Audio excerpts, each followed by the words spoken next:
Hello students, स्वागत है आप सभी का एक बार फिर से हमारे एक नए सेशन के अंदर।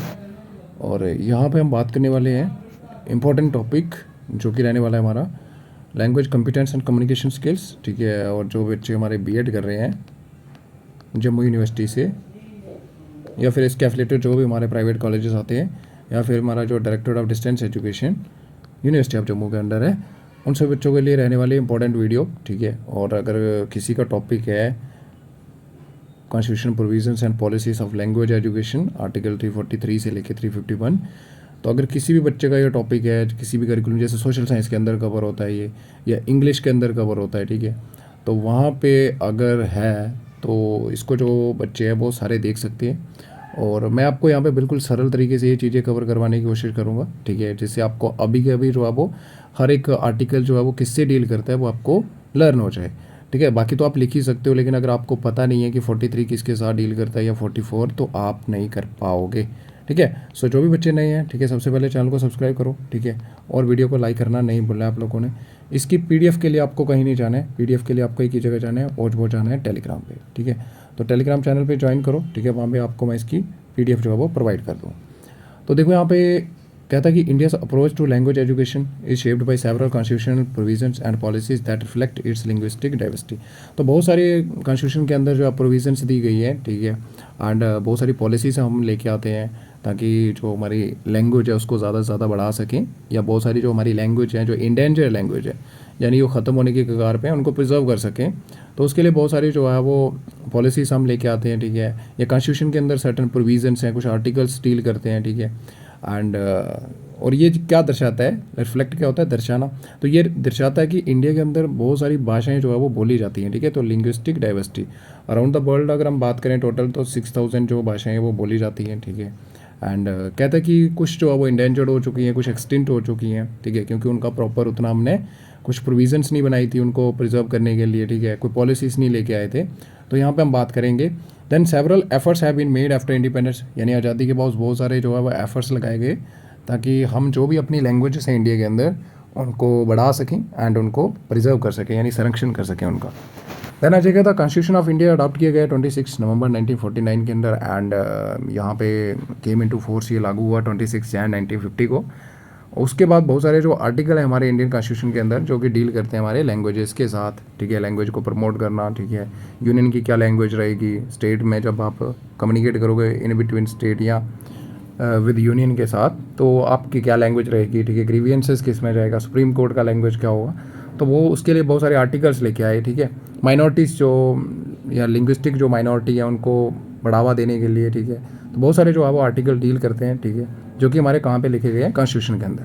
देन आ जाएगा कॉन्स्टिट्यूशनल प्रोविजंस। ठीक है, यहाँ पे हम बात करेंगे अभी तो आर्टिकल 343 तो बहुत सरल है। ठीक है, ये तो आप कर ही लोगे, फर्स्ट आर्टिकल है।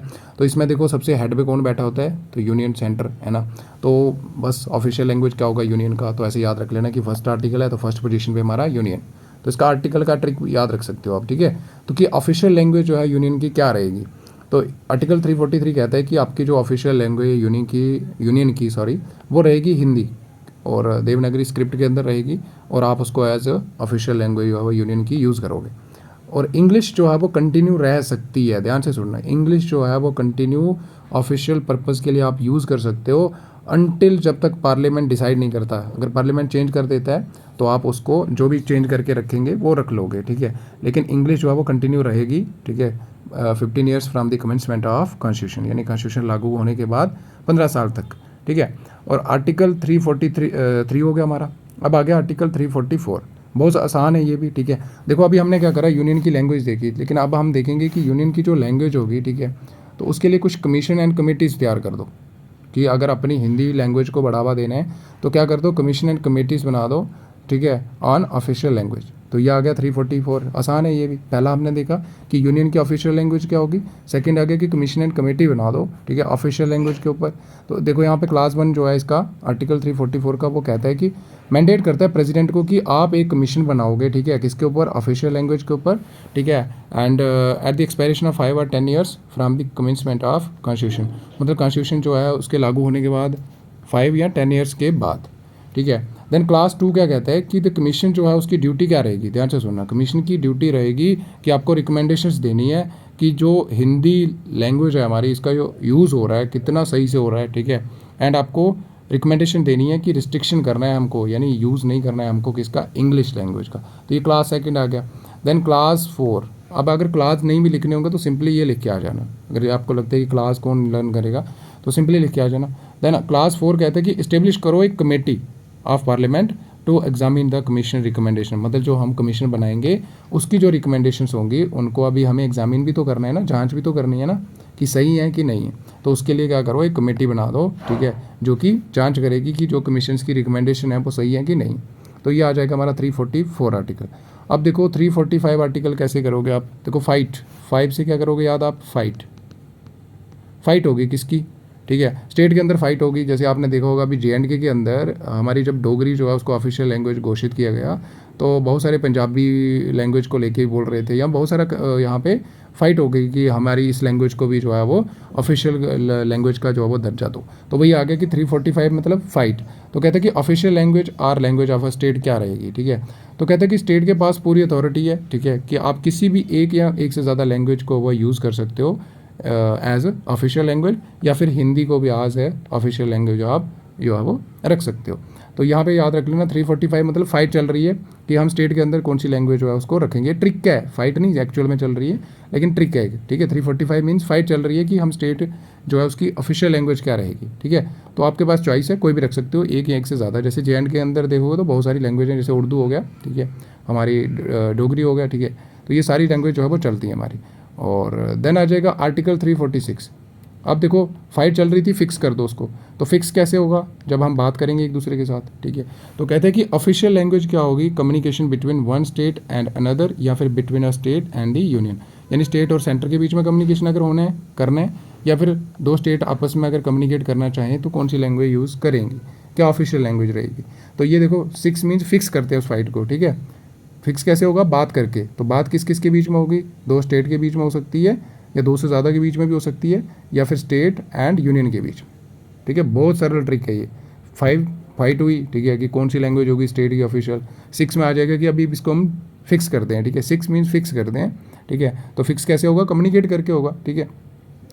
तो ये 346 जो आर्टिकल है ये प्रोवाइड करता है प्रोविजंस दैट हिंदी या इंग्लिश जो है वो आप उसको यूज़ कर सकते हो for communication between state and between, मतलब बिटवीन स्टेट्स हो गया, मतलब स्टेट्स में अगर आपस में बात करनी है, कम्युनिकेट करना है तो वहाँ पे इसका यूज़ कर सकते हो आप। या फिर अगर स्टेट का यूनियन से कम्युनिकेट करना है वहाँ पे भी आप इसका यूज़ कर सकते हो, ठीक है। एंड उसके बाद ये भी कहते हैं कि अगर दो या दो से ज़्यादा स्टेट जो है वो एग्री हो जाती हैं कि हिंदी लैंग्वेज आपका ऑफिशियल लैंग्वेज रहेगा कम्युनिकेशन करने के लिए, तो फिर वही लैंग्वेज में आप जो है वो कम्युनिकेट करोगे। तो ये आ जाएगा हमारा article 346 means let fix it. Then आ जाएगा आर्टिकल 47, ठीक है। क्या आ जाएगा 47, तो ये था देखो 7 मतलब 7 सिस्टर है ना हमारी जो नॉर्थ ईस्ट स्टेट जो है वो, ठीक है, 7 सिस्टर। तो वहाँ पे क्या है कि छोटी छोटी कम्युनिटीज़ हैं हमारी, ठीक है, जिनकी क्या है अलग अलग जो है वो भाषा है। अब ये कम्युनिटी चाहती है कि मेरी भाषा जो है वो उसको भी क्या होना चाहिए, दर्जा मिलना चाहिए, ठीक है, ऑफिशियल लैंग्वेज का, इसको भी मिलना चाहिए, इसको भी मिलना चाहिए। तो ये वही लिखा हुआ है कि special provision relating to language spoken by a section of a population of a state, ठीक है। तो जो छोटा सा प्रपोर्शन है पॉपुलेशन का, ठीक है, उसके द्वारा जो भाषा बोली जाती है उसके रिलेटेड प्रोविजंस इस आर्टिकल के अंदर लिखी हुई है 347। तो ऐसे याद रखना कि जो हमारी 7 सिस्टर हैं, ठीक है, उनके अंदर क्या है कि आपने देखा होगा अभी पीछे मणिपुर वाली साइड, तो छोटी छोटी जो है वो वहाँ पे कम्युनिटीज़ हैं, ठीक है। तो वो चाहते हैं कि हमारी लैंग्वेज जो है इसको भी दर्जा दर्जा मिलना चाहिए ऑफिशियल लैंग्वेज का। तो वही लिखा है कि ऑन डिमांड बीइंग, तो वही डिमांड करी उन्होंने कि और प्रेसिडेंट के बिहाफ पे अगर वो सेटिस्फाई होता है, ठीक है, तो जो एक पॉपुलेशन है यानी छोटा सा जो हिस्सा है पॉपुलेशन का जो वो लैंग्वेज बोलता है, ठीक है, तो वो उसको जो है वो क्या कर सकता है, यहाँ पे लिखा होगा डायरेक्ट दैट, ये देखो कि आप उसको जो है वो ऑफिशियली रिकॉग्नाइज कर सकते हो थ्रू आउट द स्टेट। समझ आई। तो ये थोड़ा यहाँ पे टफ लिखा हुआ है, कोई बात नहीं, टफ नहीं है उतना, लेकिन आपको समझ आ जाएगी। वही लिखा है कि that a substantial proportion of a population of a state desire to use any language spoken by them, ये वही आ गया। जैसे ये छोटा सा हिस्सा है, ये कम्युनिटी है, ये कम्युनिटी है, ये चाहते हैं कि हमारी लैंग्वेज जो है वो इसको आपको ऑफिशियल जो है वो स्टेट लैंग्वेज का दर्जा दो, ठीक है। तो ये प्रेसिडेंट जो है वो सेटिस्फाई होना चाहिए, डिमांड करी इन्होंने, प्रेसिडेंट सेटिस्फाई हुआ है, अगर वो हो जाता है तो वो यहाँ पे इसको प्रोविजंस यहाँ परमिशन अप्रूवल दे देता है, तो फिर ये लैंग्वेज जो है वो ऑफिशियली घोषित की जाएगी, ठीक है। Then president has power to enabling a state to recognise a language spoken by a part of population, ये वही आ गया देखो, तो वो उसको रिकोगनाइज कर सकता है, ठीक है। किसके पास पावर है? प्रेसिडेंट के पास, कि कोई भी लैंग्वेज जो कि एक पार्ट जो है पॉपुलेशन का उसके द्वारा बोली जा रही है, तो वही आ जाएगा 7, ऐसे याद रखना, 3 4 7 मतलब 7 सिस्टर, ठीक है। तो वहाँ पे जो प्रोपोर्शन जो पॉपुलेशन है हमारी उसके द्वारा जो भाषा बोली जा रही है उसको प्रेसिडेंट जो है वो रिकोगनाइज कर सकता है, ठीक है। एंड उसको हम यूज़ कर सकते हैं to communicate for official purpose throughout the state. And this article recognise the linguistic diversity in India and need to protect and preserve these language. देखो अगर हम छोटी छोटी भाषाओं को इग्नोर करेंगे तो एक टाइम पे वो इंडेंजर यानी और बाद में वो एक्सटेंट भी हो सकती हैं। तो ये वही आगे कि ये आर्टिकल जो है वो रिकोगनाइज करता है, ठीक है, लिंग्विस्टिक डाइवर्सिटी को। एंड देन क्या ज़रूरी है या क्यों ज़रूरी है प्रोटेक्ट करना एंड प्रिजर्व करना इन लैंग्वेजेस को। तो ये 347 आ गया, होप कि आपको इसकी भी समझ आ गई होगी। अब देखो यहाँ पे आर्टिकल 348 क्या कहते हैं, 48, ठीक है। तो 48 में देखो यहाँ पे क्या होता है कि घर में जो हमारे सदस्य होते हैं, जो 48 का सदस्य होता है, ऐसे याद रखना 48, ठीक है। 48 मीन्स ग्रेट, क्या? 48 मीन्स ग्रेट, ऐसे याद रखना, 48 मीन्स ग्रेट, ठीक है, 8 ग्रेट, ऐसे याद रखो।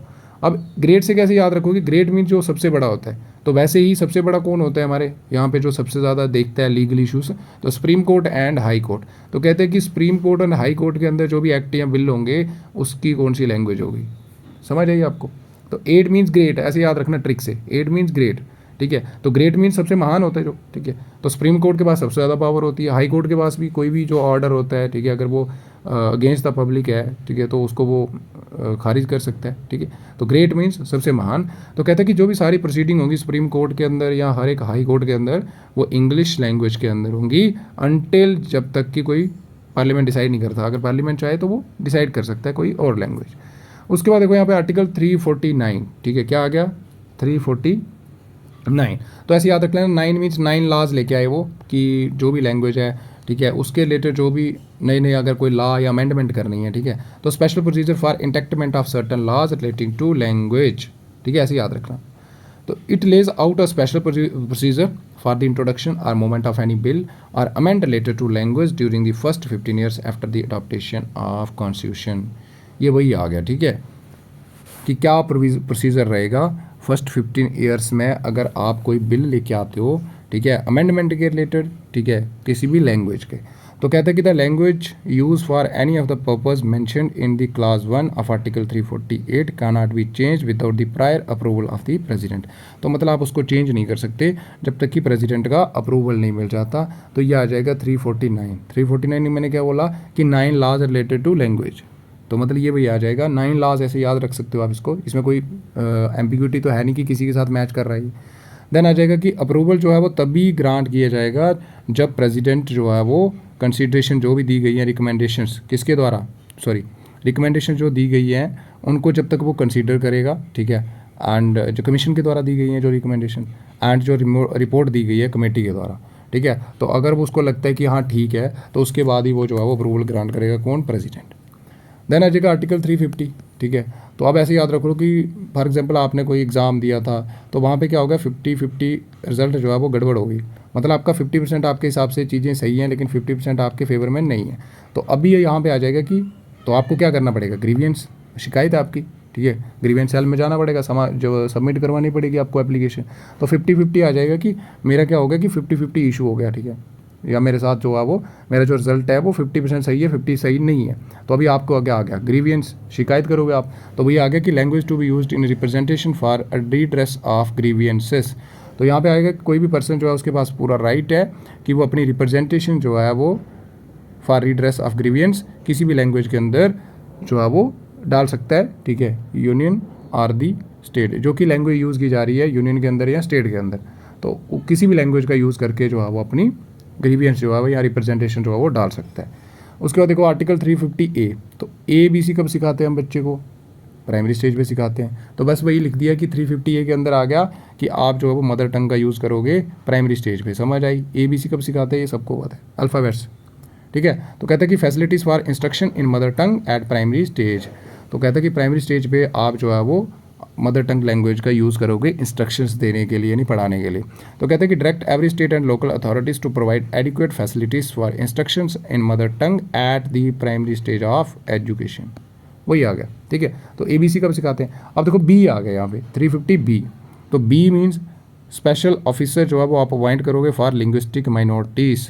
तो देखो B स्टेज, मतलब ऐसे देखा जाता है ना कि जो माइनॉरिटीज़ होते हैं तो उनको ऐसे मानते हैं, हम B मानते हैं, ऐसे मान लो आप, ठीक है, कि A पे ABC सिखा लिया हमने प्राइमरी पे, B थोड़ा लोअर मानते हैं उनको, है ना, मतलब पिछड़ा वर्ग जो होता है, ठीक है, डिस्क्रिमिनेशन कर देती है लोग दुनिया, तो ये B मान लो। तो भाई आगे कि उनके लिए हम ना ऊपर लाने के लिए एक स्पेशल ऑफिसर जो है वो अपॉइंट करेंगे, जो भी हमारे लिंग्विस्टिक माइनॉरिटीज़ हैं। लिंग्विस्टिक माइनॉरिटीज़ मतलब ऐसी भाषा बोलने वाले जिनका नंबर बहुत कम है, ठीक है। तो मैंडेट करता है प्रेसिडेंट को to appoint special officer by, ये प्रेसिडेंट वही आ गया, कि ताकि वो इन्वेस्टिगेट करे matters related to safeguard for linguistic minorities and report to the president. फिर वो जो है वो इन्वेस्टिगेट करेगा जो भी उनके रिलेटेड मैटर्स होंगे, फिर वो जो रिपोर्ट होगी उसको सबमिट करेगा किसको? प्रेसिडेंट को। तो ये आ जाएगा 350B। अब देखो यहाँ पे आ गया 351, ठीक है, लास्ट आर्टिकल है। तो 351 क्या हो जाएगा? जब हम लास्ट में स्टेज पे पहुँचते हैं तो क्या हो जाता है कि अभी हम directive for the development of Hindi language, तो मतलब यहाँ पे डायरेक्शंस देंगे कि आपको जो है हिंदी लैंग्वेज का ज़्यादा से ज़्यादा जो है वो क्या करना है, हमें विकास करना है, ठीक है। तो ये 351 हो जाएगा कि नंबर 1 लेके आना है इसको, तो ऐसे याद रख लो, नंबर 1 लेके आना है इसको। तो नंबर 1 लेने के लिए हमें इसका ज़्यादा से ज़्यादा जो है वो यूज़ करना है, ठीक है, इसके रिलेटेड पॉलिसीज़ बनानी है। तो कहते हैं कि डायरेक्ट करता है ये यूनियन को to promote the spread and development of Hindi so that it may serve as medium of expression for all elements of Indian composite culture। मतलब हर जगह पे इसका ज़्यादा से ज़्यादा यूज़ करो ताकि हम हिंदी लैंग्वेज को ज़्यादा से ज़्यादा प्रमोट कर सकें, तो नंबर 1 बना सकें। तो बहुत आसान तरीके से मैंने आपको यहाँ पे पढ़ाए हैं, और मेरे को नहीं लगता कि किसी को भी यहाँ पे दोबारा इनको पढ़ने की ज़रूरत पड़ेगी, ठीक है, कि आर्टिकल 50A किसके साथ था, B किसके साथ था, ठीक है, 50 हो गया, ग्रीवियंस वाला आ गया, ठीक है। देन हमने देखा कि 49 वही आ गया, 9 laws related to language, 48 means 8 grade, तो ग्रेड क्या होती है? सुप्रीम कोर्ट, हाई कोर्ट, ठीक है, वहाँ पे कौन सी लैंग्वेज होगी। देन हमने देखा 7, तो 7 सिस्टर्स वहाँ पे क्या है, छोटी छोटी कम्युनिटीज़ हैं जो कि चाहती हैं कि हमारी लैंग्वेज जो है उसको ऑफिशियल लैंग्वेज का दर्जा दी जाए, ठीक है। तो उसके रिलेटेड क्या प्रोविजंस होंगी, तो वही आ गया।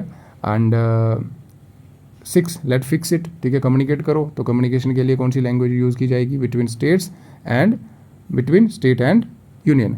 देन आ जाएगा आर्टिकल 45, फाइट होगी कि कौन सी लैंग्वेज हम रखेंगे स्टेट के अंदर ऑफिशियल लैंग्वेज। उसके बाद हमने देखा 44 मंथ्स कमेटीज एंड कमीशन बना लो, और 43 तो आपको पता ही official language of the union. तो आई होप कि आपको यहाँ तक समझ आ गई होगी, ठीक है, बहुत सरल तरीके से यहाँ पे मैंने चीज़ें लेके आया था आपके लिए। अब देखो यहाँ पे कहता है कि पॉलिसीज़ ऑफ लैंग्वेज एजुकेशन, तो लैंग्वेज एजुकेशन के रिलेटेड क्या क्या पॉलिसीज़ आई हैं, ठीक है। तो 3 लैंग्वेज फार्मूला, कोठारी कमीशन आप सबने देखा होगा 1964, 66, ठीक है। तो कहते हैं कि फर्स्ट लैंग्वेज हमारी जो है रहेगी क्या? रीजनल लैंग्वेज या फिर mother tongue, very very important, ठीक है। तो मतलब लैंग्वेज को प्रिजर्व करने के लिए या उसका प्रमोट करने के लिए इन्होंने बोला कि जो आप फर्स्ट लैंग्वेज रहेगी वो क्या रहेगी? रीजनल लैंग्वेज या फिर मदर टंग। सेकेंड लैंग्वेज इन्होंने बोला कि हिंदी स्पीकिंग स्टेट्स के अंदर, किसमें? हिंदी स्पीकिंग स्टेट्स के अंदर इंग्लिश या फिर एक मॉडर्न लैंग्वेज, क्योंकि हिंदी तो ऑलरेडी बोल रहे हैं ना वो, तो इसलिए हम यहाँ पे इंग्लिश उनको एज ए सेकेंड लैंग्वेज सिखाएंगे या फिर कोई एक मॉडर्न लैंग्वेज। और नॉन हिंदी स्पीकिंग स्टेट की बात करें तो वहाँ पे हिंदी रहेगी हमारी सेकेंड लैंग्वेज। बिल्कुल आसान है, समझ आ गई। अब देखो यहाँ पे थर्ड लैंग्वेज, तो थर्ड लैंग्वेज फिर से again in Hindi speaking states में इंग्लिश या मॉडर्न लैंग्वेज सिखा सकते हो आप अगर सेकेंड लैंग्वेज हमारी इंग्लिश नहीं है, ठीक है, समझ आई। अगर हमने सेकेंड लैंग्वेज यहाँ पे देखो, यहाँ पे देखो, यहाँ पे हमने सेकेंड लैंग्वेज उनको क्या सिखाई थी?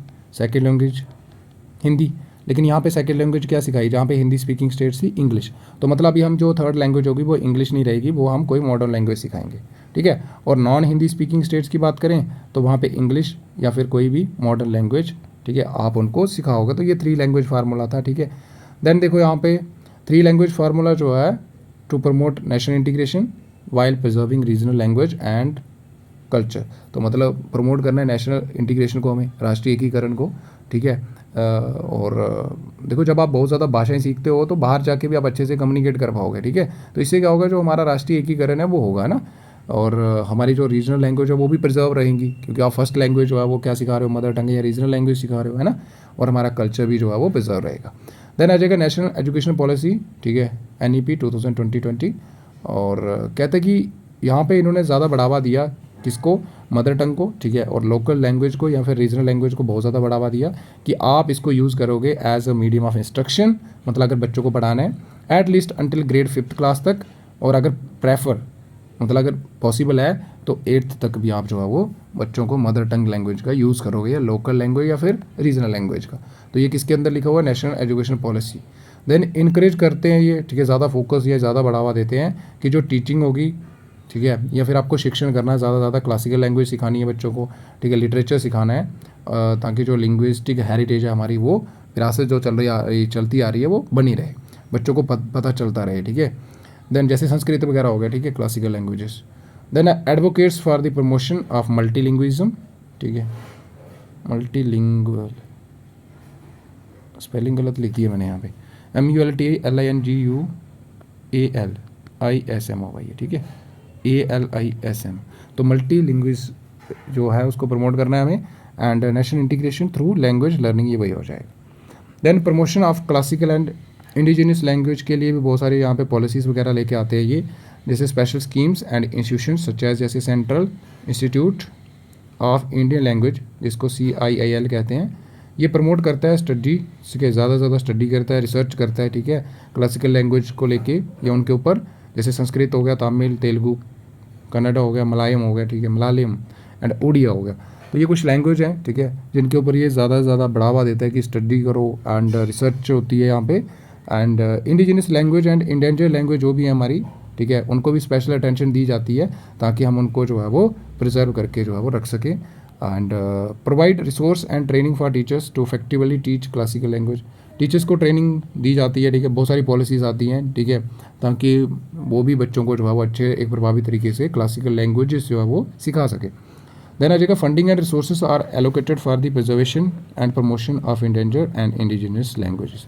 तो मतलब बहुत सारी फंडिंग भी की जाती है, स्पेशल स्कूल ओपन किए जाते हैं, जैसे आपने देखा होगा, ताकि जो हमारी इंडेंजर्ड या फिर इंडिजिनियस लैंग्वेजेस हैं उनको हम प्रिजर्व कर सकें, संरक्षण कर सकें, और उनको ज़्यादा से ज़्यादा बढ़ावा दे सकें हम। देन आ जाएगा bilingual education and inclusive education, ठीक है, समावेशी शिक्षा हो गया, ठीक है।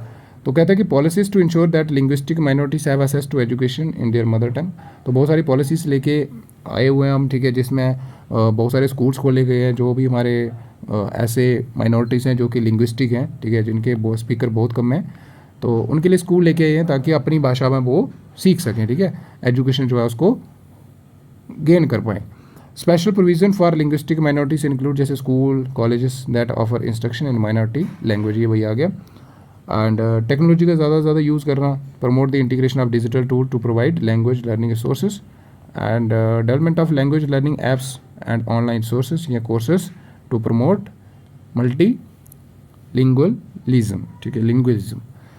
कंक्लूजन की बात करें तो कहता है कि इंडियन लैंग्वेज एजुकेशन पॉलिसीज़ की बात करें तो वो ये डिज़ाइन की गई हैं ताकि हम मल्टी लिंग्विज्म जो है उसको प्रमोट कर सकें, एंड नेशनल इंटीग्रेशन को प्रमोट कर सकें, और अपनी जो लैंग्विस्टिक डाइवर्सिटी है उसको हम क्या कर सकें, प्रिजर्व कर सकें।